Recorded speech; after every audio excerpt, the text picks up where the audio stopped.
for Hollywood.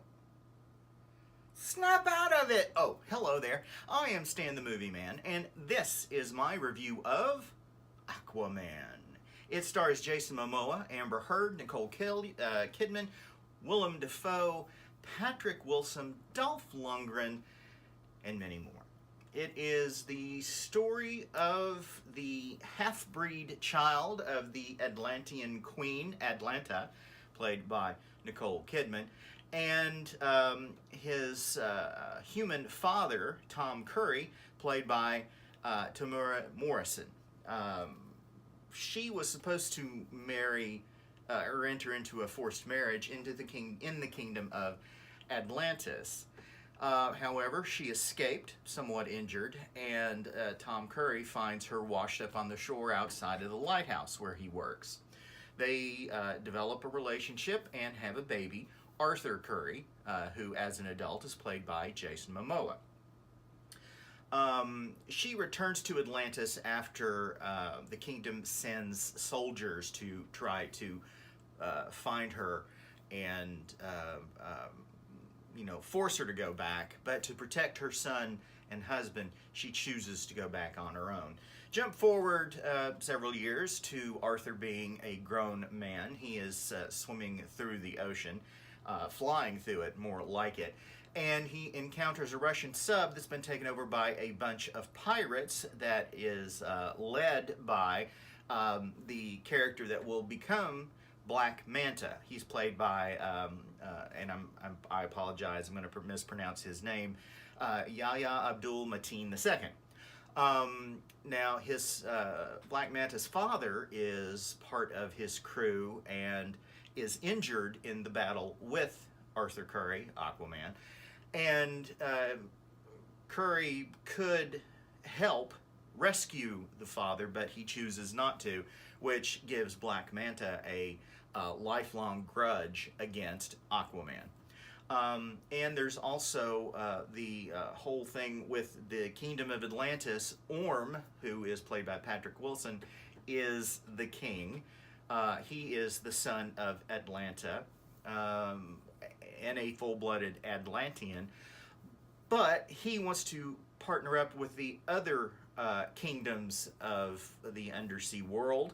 One of those is led by Nereus, played by Dolph Lundgren. His daughter, Mira, played by Amber Heard, is supposed to marry Orm. But he wants to wage war on the surface world. He wants to wipe out humanity so that they will stop polluting the oceans. Mira goes to Arthur Curry and says, "You need to help."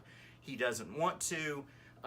It would require challenging Orm for the throne, and there is a lot of hatred on Arthur's part because when Mira returned to Atlantis, she was eventually sent off to a place where she was thought to have died, be consumed by some sort of undersea monster.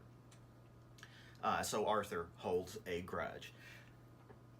There's a lot going on in this movie, and there's a lot visually going on in this movie. It is probably the most vibrant superhero film so far. The undersea stuff, Atlantis and the various other kingdoms down there are rendered with these neon colors, and that also look bioluminescent in some instances. And this architecture and the vessels in which they travel, or sometimes riding on the back of giant seahorses or sharks or some other kind of creature. It's just visually almost overload. There's so much to look at.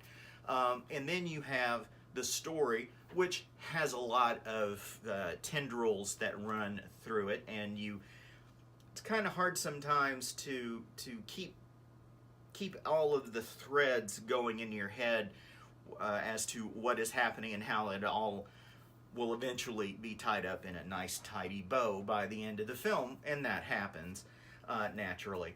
But there's just a lot going on. It's a very frenetic film, and even at 2.5 hours long, it doesn't feel 2.5 hours long, and there's some terrific action sequences.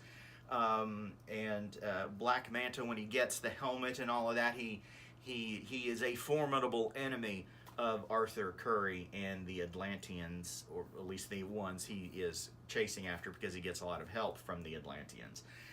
It's got some mythology elements to it, and we go to the center of the earth where there's a hidden ocean, or a secret ocean, I forget exactly what they call it, and there's just so much going on in this movie, but director James Wan has found a way for it all to not be overwhelming, even as it approaches that border of where, okay, you need to calm down, you need, some Ritalin or something, so that, the movie doesn't just explode like a kid with too much sugar and not enough meds.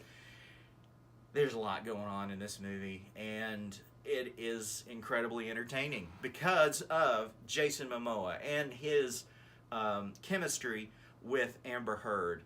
Arthur and Mira are a really easy to look at team, not only because they're both very attractive, but also because they have a synergy when they work together that really just sort of jumps off the screen and grabs you. It's a really entertaining film.